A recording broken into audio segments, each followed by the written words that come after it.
राम नाम का चमत्कार। एक बार एक गांव में एक साधु रहता था।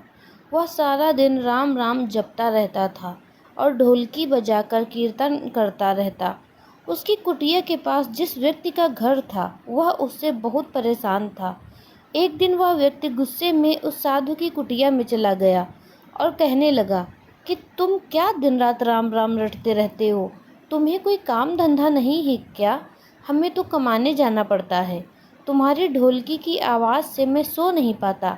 साधु कहने लगा, तुम भी मेरे साथ राम राम जप के देखो, तब तुम्हें पता चलेगा कितना आनंद आता है। वह व्यक्ति थोड़ा खींच कर बोला, अगर मैं तुम्हारे साथ राम राम जपता हूँ तो क्या तुम्हारा राम मुझे खाने के लिए रोटी देगा? साधु कहने लगा कि मुझे तो राम नाम की लगन लगी हुई है। मुझे तो राम जी की कृपा से हर रोज़ भोजन मिल ही जाता है। तुम भी राम राम जप के देख लो। मुझे भरोसा है भगवान तुझे खाने को जरूर देंगे। वह आदमी उस साधु को चुनौती देता है कि मैं तुम्हारे साथ आज राम राम का भजन करता हूँ। अगर तुम्हारे राम ने आज मुझे रोटी खिला दी तो सारी उम्र राम की भक्ति में लगा दूंगा। अगर नहीं खिलाई तो तुम ढोलकी बजाना बंद कर दोगे। साधु कहता है कि मैंने तो निष्काम भाव से प्रभु राम की भक्ति की है, लेकिन फिर भी मुझे तुम्हारी चुनौती मंजूर है। वह व्यक्ति साधु के साथ बैठकर राम राम जाप करता है और मन में निश्चय करता है कि चाहे जो कुछ हो जाए मैं आज भोजन नहीं करूँगा। देखता हूँ इसका राम मुझे कैसे भोजन कराता है।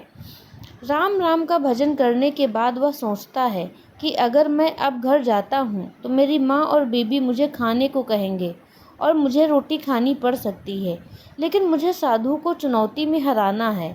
इसीलिए वह घर जाने की बजाय गांव के पास के जंगल में चला जाता है।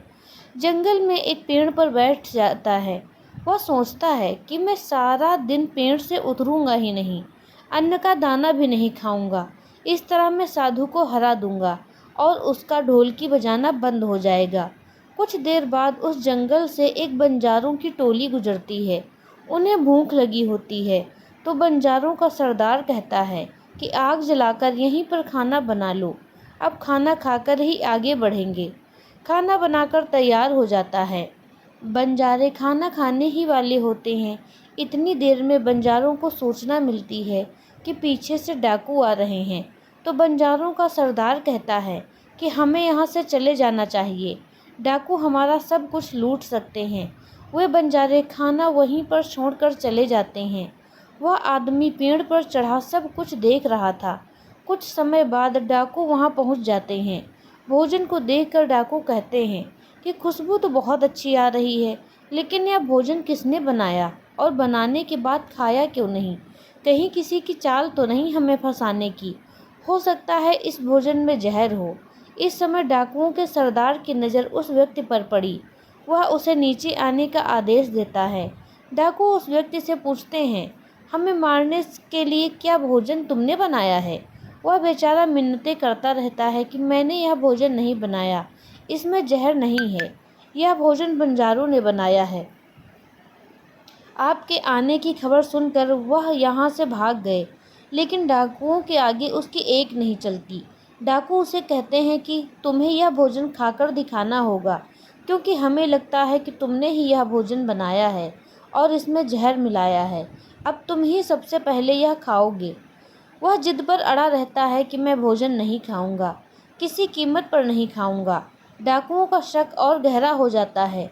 वह बंदूक की नोक उसके सिर पर रखकर कहते हैं, तुझे यह भोजन खाना ही पड़ेगा, नहीं तो गोली खानी पड़ेगी। वह व्यक्ति भोजन करते समय साधु को याद करता है और उसकी आंखों से आंसू बहने लगते हैं। उसने कहा था कि मेरा निश्चय है कि अगर तू राम नाम जप लगा तो राम तुझे भोजन जरूर देंगे। उसके भोजन के बाद डाकुओं ने उसे छोड़ दिया। अब उसे विश्वास हो गया कि बंजारों और डाकुओं को राम जी ने ही भेजा था। वह सीधा साधु की कुटिया में चला गया और जाकर उनके चरणों को प्रणाम किया और उन्हें सारा वृतांत सुनाया। अब उसे साधु से ज़्यादा राम नाम की लगन लग गई। उसने अपना पूरा जीवन राम जी को समर्पित कर दिया। धन्यवाद।